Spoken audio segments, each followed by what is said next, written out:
بفرمایید خانم بازرس. اینو چرا بستین؟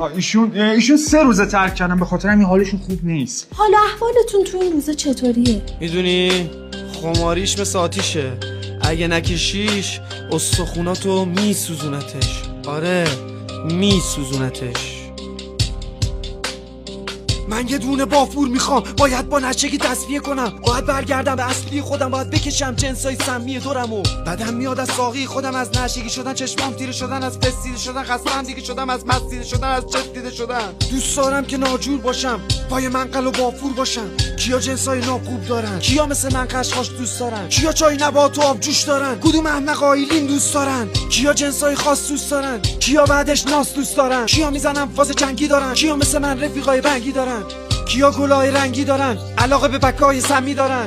کیا جنسای تیره دوست دارن؟ چای نبات و شیره دوست دارن؟ کیا پای نشگی هن مثل من متادن تو اعتیادن؟ من دوست دارم.